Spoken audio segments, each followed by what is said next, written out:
Jen, I was just picking off cat hair from my mic. We were just talking about We deal with this, don't we? Cat glitter.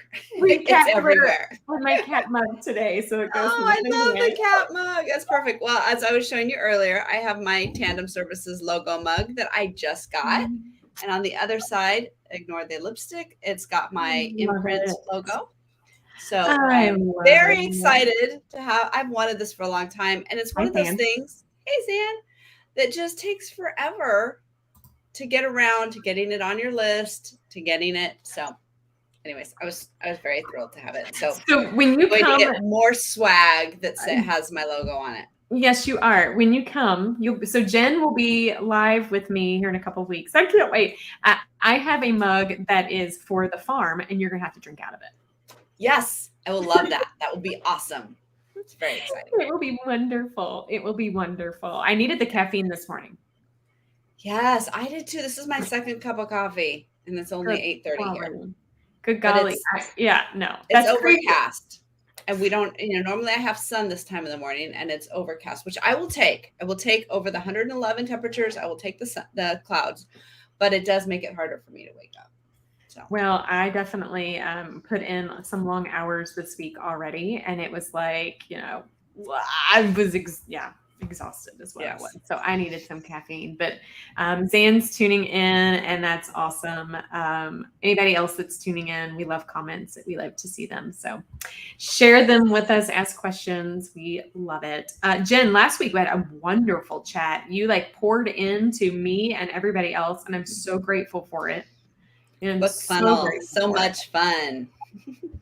Oh, it's a rabbit hole of something I could go down one day. Right? This is the challenge with, I suppose, any level of entrepreneurship, but I would say particularly for authorpreneurs. Yes. There are so many fun little gadgets, and I love that all of these creative people have come up with ways to support authors. And some of them are repurposing existing tools, some of them are specific for authors, but you have to be wise in figuring out, you don't have unlimited time, and what's going to give you the best bang for your buck, what's going to give you the most return on your time and your energy. And that is always a challenge. So I love recommendations of tools from other authors because it's just so helpful. Oh, I don't have to mess with that one. This one's the best one. I'm going to go use this one. Yeah, well, and I think it's a perfect alignment with the topic we're talking today on emPact, because at the end of the day, you're writing a book. You have written a book. You're going to use a book because you want to do something for somebody else. You want to make a difference in the life of somebody. So getting hung up on all of the things is overwhelming. You don't know where to go because your whole goal is for the book to be a tool to help somebody. Now, it can be a fiction journey, which is extremely meaningful. So much so, Jen, you'll appreciate this. And those listening, this is a little sneaky peeky. In 2 weeks, I have a book coming out, and in preparation, I'm going to populate a couple of unexpected podcast episodes. And one of the episodes I'm doing is I've interviewed my family on authors who have made an impact in their life. Wow, that's cool. That's fun. It is. And were you surprised by any of the answers? I was. And it reminded me, in a beautiful way, it reminded me that there are people pouring into each and every one of us in ways nobody knows. Yeah. And I didn't realize that I knew authors could make a difference. I didn't realize they could make a difference on 7-year-olds, 8-year-olds, and 10-year-olds in the way that they do. My oldest shares in the episode how, and he's 10, how an author, and they only talked about fiction books, Jen. Now, the caveat is they weren't allowed to say that I was the author that made an impact in their life. They couldn't. Yes, and you can't. That's the only caveat. Right. My husband tried, and I said, stop. There's other people. But they all picked fiction. Yeah. And it's proof to me that there's so much value. But my oldest talked about his favorite author. I'm not going to give all the deets away because you're going to want to listen to the episode, but how his favorite author began writing because he had ADHD. And back in the day, that was very not as understood as it is today. Right. He would be sent to sit outside of the classroom for being disruptive. And outside in the hallway is when he would start writing comics. And he built a whole business, a whole book on comics as the cornerstone for sharing a message. I had no idea, Jen. None. Mm. And here my son, this is the first time my oldest and I had a chat about this. And it's just proof that I walked away from that realizing this, my son knows this, and this particular author is inspiring him to say, whatever challenge you're going through, you Yeah. can make a difference. And so when I Love that. say impact, it can be fiction, nonfiction, anybody in any type Yes. of book. Well, I think children's books are so powerful. In fact, I would love it if you guys in your comments put your favorite children's book from when you were a kid. I know we have favorites that we read, maybe to our children, but books that made an impact. I mean, I know everybody exactly can come up with a book that, oh my gosh, I wanted to read this over and over and over when I was a kid. It was so impactful. And I think children's books have just an amazing power because children haven't lost that imagination yet. And so we do tend to read fiction books to them that explore and gratify that imagination. The Giving Tree is just a wonderful example of that. And it's also very sad, by the way. It's a beautiful book and a very depressing book at the same level. The older I get, the more depressed the book is to me. But as a kid, it taught me so many beautiful things. Yes. And I loved the Little House books. I read those over and over. I remember, and I started reading very, very young, but I remember my mom reading them to me and a babysitter reading them to me. And I was just captivated by the whole concept of their life and everything about it, kind of this adventure and this family, dealing with all the vagaries of living in nature, in the middle of nature, and all of the challenges, having to really be self-reliant and reliant on your community and your family. And I have read the series, I couldn't even tell you how many times I've read the series. And Little Women was another one. But I have even a lot of the younger, like more picture books that I've kept for my children. They're on my shelf in my living room. And there's just some fun. You just look at the covers and it just brings back all these memories. And that is just an amazing, powerful thing that a book can do. And I just love that. It just transports you to someplace else. It does. So when we're talking about impact, I giggle because I say over here, I spell it differently, right? I like it with the E-M, capital P, A-C-T. And there's a reason outside of the fact that it's a beautiful brand alignment, but there's a real reason. And it's because I believe when you look at just having impact, some people think, well, yeah, you have a car wreck, that has an impact. You lose your job, that's impactful, right? But when you have impact with the E-M in the front, I'm blending this impact we can make on people through this lens of empowerment. How do you make an impact and empower someone to go to that next level? And like my interviews with my kids, it was living proof that now they see a challenge of theirs as an opportunity. I have a daughter who didn't read because she had an auditory issue. Now she reads thanks to this one particular author. And that author is like, now she's literally in my interview, she shares that she would love to write a book with her. And I'm like, oh my gosh, I didn't know this. I mean, it was so sweet. Or just like what you said, Jen, like, so authors are given like such a beautiful gift that sometimes we overlook and sometimes we take for granted, but it is this opportunity to empower somebody to do bigger, to be better, to do more, and make an impact on their lives, even at a young age. It's pretty crazy. It's really amazing, and I always tell my authors, a book will make an impact and go around the world in ways you will never know. You will never know all the people it can reach. You'll never know how many people's lives it's going to touch. You will never know. Yep. Some small portion of those people will contact you, leave you a message on social media or a review or something and let you know how much they enjoyed your book. But most of it you will never know. And that's kind of one of the beautiful things of it is you create something and you put it out in the world and you hope wonderful things happen by, letting it go free. And at every age, I think at every age in our lives, we can think of books that impacted us, made us think differently about something, made us, empowered us to do something, gave us a skill set, gave us a new way of thinking.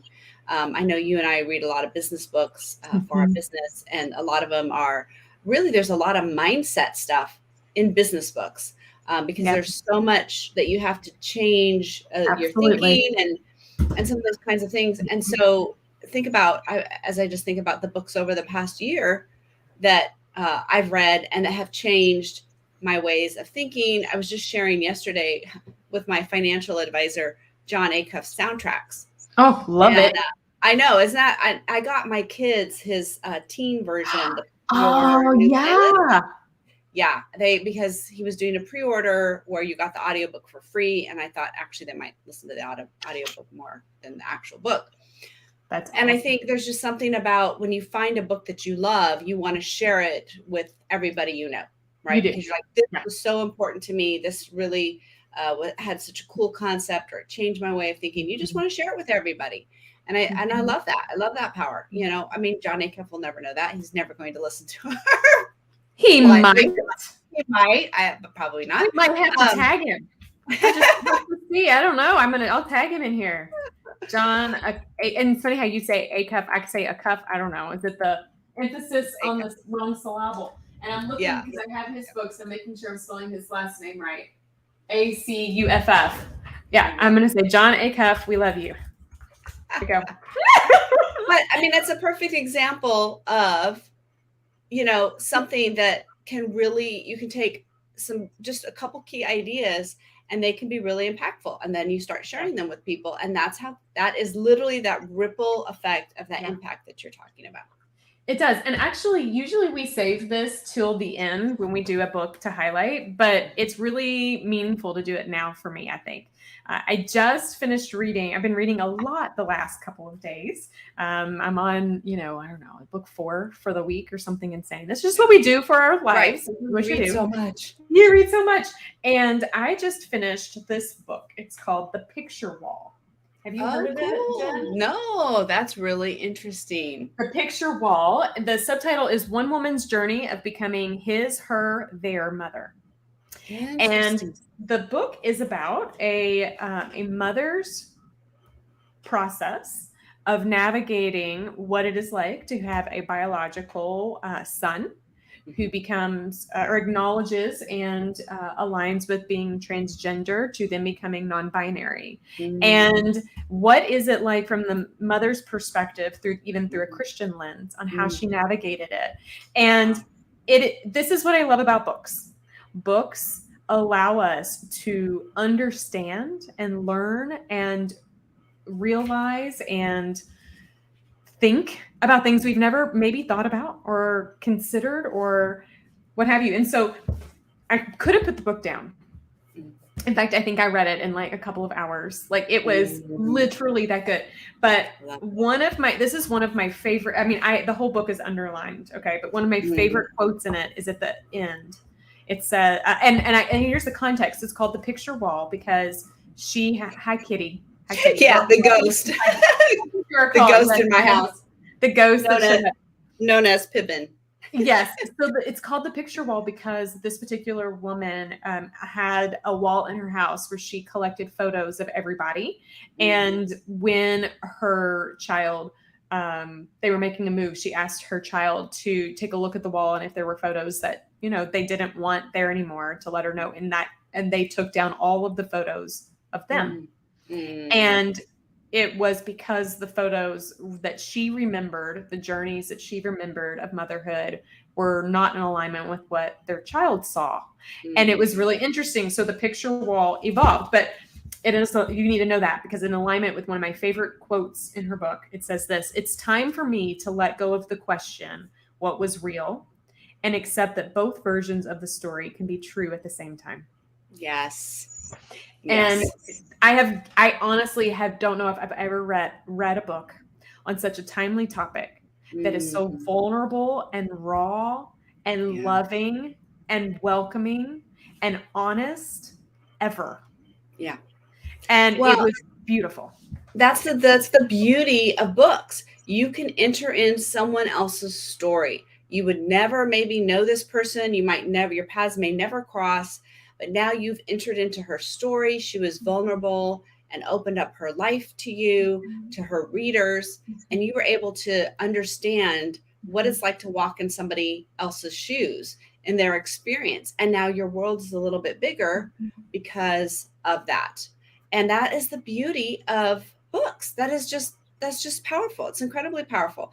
I mean, even authors who speak are limited by how many people they actually get in front of.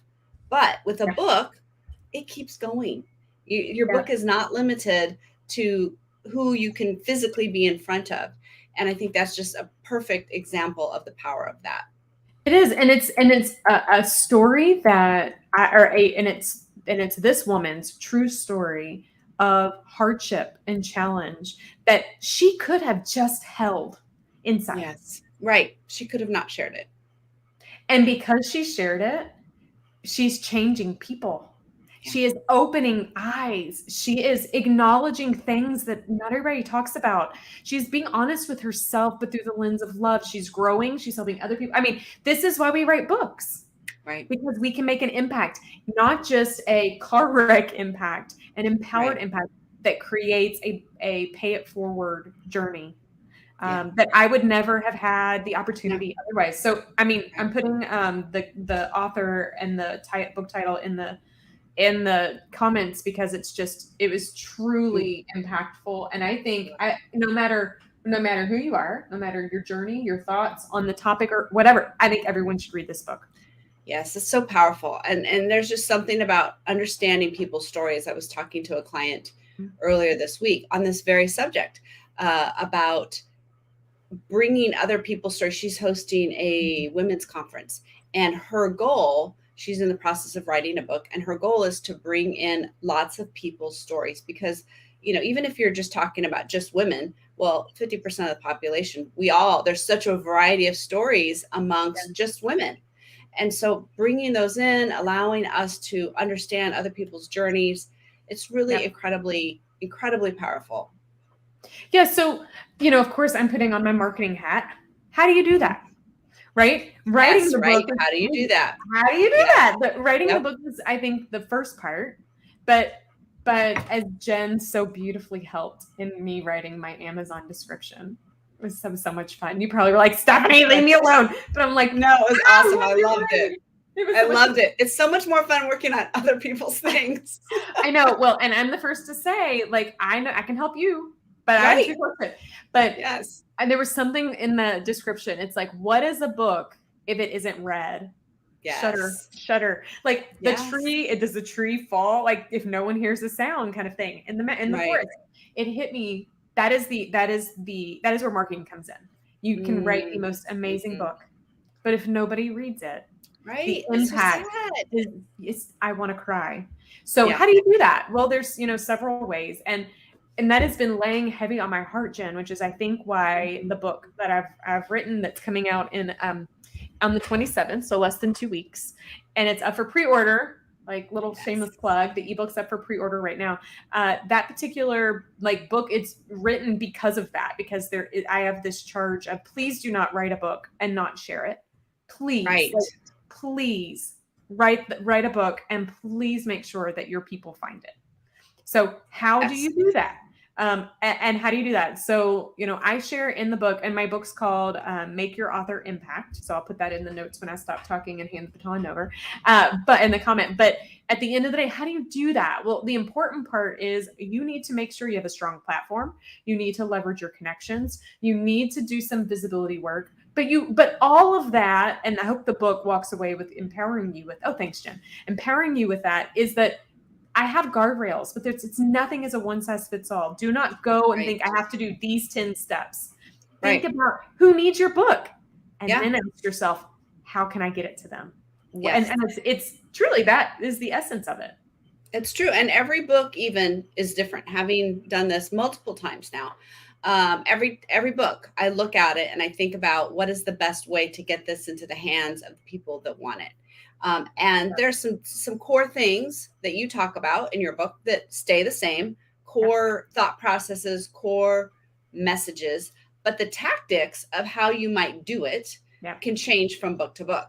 And I think that's one of the things that is really, I tell authors this all the time, you are attracted to all these little shiny tactics. Should I do Facebook ads? Should I do Instagram ads? Should I do Reels? Should I do TikTok? Those are tactics. You don't think about those till you've come up with your strategy.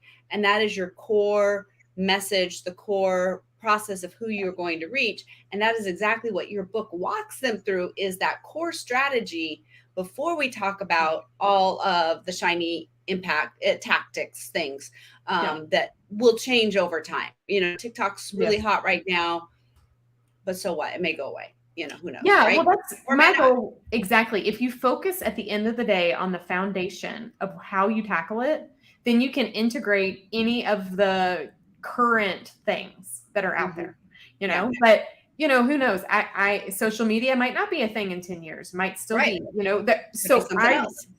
I really wanted to help authors today and in 100 years go back to the core principles of how do I reach the people that need this most, and what are the ways to do that, and then you throw in the tactics. Absolutely. The other thing, Jen, and we alluded to the fact that you're going to be here in person in 2 weeks. Excited. I know, 2 weeks from today, actually.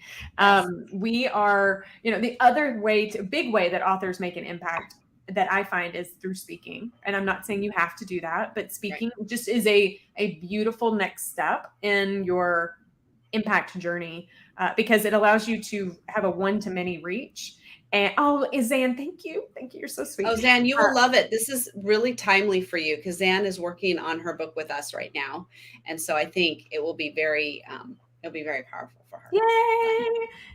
You're so sweet. But so we have an event on the 29th and 30th of September. It's actually in person because I'm ready. I'm ready to see people. Yes, we are ready to see people and to hang out and to talk about all this stuff in person. It'll be so fun. Yes, and it is really meant for authors who are also looking to build and grow their speaking business. We'll be doing some mock speaking events to get beautiful footage and to give you the opportunity and footage and photos to give authors the opportunity to test things out, to learn, get some real-time coaching. But you will walk away with a speaker sizzle reel to help you promote your speaking business. You will walk away with author brand photo shoots and headshots and speaker shots. You'll walk away with your speaker one sheet and so much marketing strategy poured into you specifically for your book. We have limited seats and we're closing shop on the 18th. So this Sunday we're closing it. But I'll put the link in here. We still have some space. So anybody interested, come. Let us pour in. Actually, most of the people who will be there are from out of town. So you'll get to enjoy some Southern hospitality. And Secret will be launching the book that night too, so you could be a part of that as well. So it'll be a lot of fun. But not that you have to do that. But if speaking is something you want to do to go there, we have that resource. And I'm just honestly pumped, Jen, that you're going to be here. In fact, you and I on the 29th, we might have to move our live to do it. I might be on a plane. Yes, we might have to do it earlier before I get on the plane because I think I get on a plane. I think I'm driving. Wednesday. You're coming on Wednesday, so we should do it on Thursday when you're here. We could totally do it on Thursday when I'm there. That would be fun. That'd be better than me doing it from the car. We're not doing it in a car or plane. Or the airport. We've done it in a couple crazy places. We have done this show in a few places that are but strange. It's, you know what? But we're living proof of progress over perfection. And when you focus on impact, it's about progress. Yes. That's very true. And there is so much, especially when you're putting out your first book or your first couple books, you can get so tied up in knots. And I will raise my hand to this because, I'm a recovering perfectionist. And so it's super easy to get into, I have to do everything exactly right. But I will say that it's an iteration, right? You get better, you get feedback, you get more data points. And there's really not much you can do that you can't recover from. Like you can't say, I have just totally screwed up this book launch. Guess what? You can relaunch it again. Yeah, you can. Like that's a thing. You can totally do that. So there's many, many things you can do. The point is to dive in, do something, make some forward progress, learn and reiterate and go forward and forward. I mean, I could talk about all of the things that I have not done correctly. And you know what? It's fine. Me too, Jen. Me too. Right? Me too. Yeah. Because let's see, I had an epiphany the other day. Oh, I don't know. I'm human, so I'll never do anything perfect. Right. And that's part of it. Hey. Yes. Progress over perfection. You know what? Yes. If you read the book, I hope anybody that reads it, I hope they walk away with the core realization that to get to the top of the mountain doesn't mean that you have to look up. It means you look down at your feet. Just keep moving. Or my favorite movie all the time, Finding Nemo. Just keep swimming, right? Just keep moving.